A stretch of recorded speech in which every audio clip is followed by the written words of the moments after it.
നമസ്കാരം. ഇന്ന് നമ്മൾ സംസാരിക്കുന്നത് ഒരു പുതിയൊരു വിഷയത്തെക്കുറിച്ചാണ്.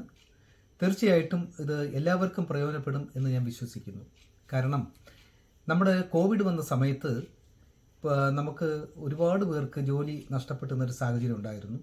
അപ്പോൾ പല ആൾക്കാരും ലോൺ എടുത്ത് വാഹനങ്ങളും മറ്റുള്ള കാര്യത്തിനൊക്കെ ലോൺ എടുത്തിരുന്നു. അപ്പോൾ ലോൺ തിരിച്ചടയ്ക്കാൻ പറ്റാത്തൊരു സാഹചര്യം വന്നപ്പോൾ ഗവൺമെൻറ് ഒരു ആനുകൂല്യം എന്ന നിലയിൽ ഒരു മൊറട്ടോറിയം പ്രഖ്യാപിച്ചിരുന്നു. 6 മാസം നമുക്ക് പൈസ അടയ്ക്കാനില്ല എന്നുണ്ടെങ്കിൽ അടയ്ക്കേണ്ട, അത് ആ ലോൺ തീർന്ന മുറയ്ക്ക് തീർന്ന ലോണിൻ്റെ കാലാവധി കഴിഞ്ഞിട്ട് ഉള്ള അടുത്ത 6 മാസം അടച്ചു തീർത്താൽ മതി എന്ന് ഒരു ഗവൺമെൻറ് ഒരു നിർദ്ദേശം നൽകിയിരുന്നു. അതനുസരിച്ച് എല്ലാ കമ്പനികളുമൊക്കെ അത് ഏറെക്കുറെ അംഗീകരിച്ചു. അതിനുശേഷം 6 മാസത്തിന് ശേഷം ലോൺ എടുത്തവർ ഓരോരുത്തർ പൈസ അടച്ചു തുടങ്ങി. ഇപ്പോൾ ആ ലോണിൻ്റെ കാലാവധി കഴിഞ്ഞിരിക്കുകയാണ്. ഇപ്പോഴാണ് ഈ കമ്പനികൾ ഒരു 8ൻ്റെ പണിയായിട്ട് ഇറങ്ങിയിരിക്കുകയാണ്.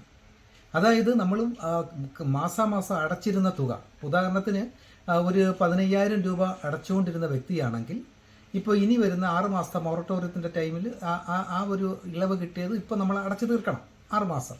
അപ്പോൾ നമ്മളൊക്കെ വിചാരിച്ചിരുന്നത് ഒരു 15,000 രൂപ അടയ്ക്കേണ്ട ഒരാൾ ഒരു ചെറിയൊരു പലിശയും കൂടെ ചേർത്ത് അടച്ചു തീർക്കാം എന്നാണ് നമ്മുടെയൊക്കെ വിശ്വാസം. അങ്ങനെയാണ്. പക്ഷേ ഇപ്പം നേരെ മറിച്ച് ഈ കമ്പനികൾ 8ൻ്റെ പണിയായിട്ട് വന്നിരിക്കുകയാണ്. 15,000 രൂപ അടച്ചുകൊണ്ടിരുന്നവർ ഈ 6 മാസം ഓരോ മാസവും 30,000 രൂപ വെച്ച് അടയ്ക്കണം. ഇരട്ടി. അതായത് 15,000 രൂപ അടച്ചവർ 30,000 രൂപ അടയ്ക്കണം. 20,000 രൂപ അടച്ചവരാണെന്നുണ്ടെങ്കിൽ 40,000 രൂപ അടയ്ക്കണം. 5,000 രൂപ വെച്ച് അടച്ചുകൊണ്ടിരുന്നവർ 10,000 രൂപ വെച്ച് അടച്ച് തീർത്തെങ്കിൽ മാത്രമേ ആ വാഹനത്തിൻ്റെ NOC അവർ തരികയുള്ളൂ.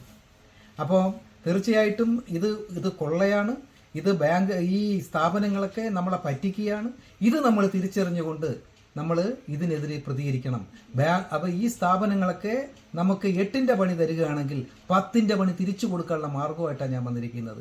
ഇങ്ങനെയുള്ള ആൾക്കാരുണ്ടെങ്കിൽ തീർച്ചയായിട്ടും നിങ്ങൾ സമീപിക്കേണ്ടത് അതാത് ജില്ലകളിലുള്ള കൺസ്യൂമർ ഫോറത്തിലാണ്. സമീപിക്കണം. നിങ്ങൾ തീർച്ചയായിട്ടും നിങ്ങളിത് സേവനത്തിലുള്ള അപര്യാപ്തതയാണ്, ഇത്രയും പലിശ നിങ്ങൾ ഇന്ന് ഈടാക്കുകയാണെന്നുണ്ടെങ്കിൽ തീർച്ചയായിട്ടും ഇതിനെ പ്രതികരിക്കുകയും അവർക്കെതിരെ ശക്തമായ നടപടിക്ക് വേണ്ടി ഈ തരത്തിലുള്ള കൺസ്യൂമർ ഫോറം പോലുള്ള സ്ഥാപനങ്ങൾ നിങ്ങൾ സമീപിക്കുകയും ചെയ്യണം.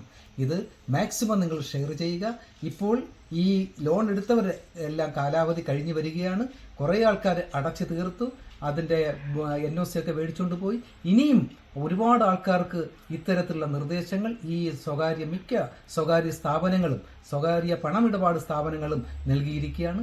ഇതിനെതിരെ ശക്തമായിട്ടുള്ള ഒരു പ്രതികരണം എന്ന നിലയിൽ തീർച്ചയായിട്ടും ഇങ്ങനെയുള്ള പേപ്പേഴ്സ് വന്നു കഴിഞ്ഞാൽ നിങ്ങൾ സമീപിക്കുക, ഉപഭോക്തൃ കോടതികളിൽ നിങ്ങൾ സമീപിക്കുക.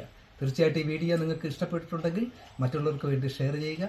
ആർക്കെങ്കിലുമൊക്കെ പ്രയോജനപ്പെടട്ടെ. ഇനി നമുക്ക് മറ്റൊരു വീഡിയോയുമായി വീണ്ടും കാണാം. നന്ദി, നമസ്കാരം.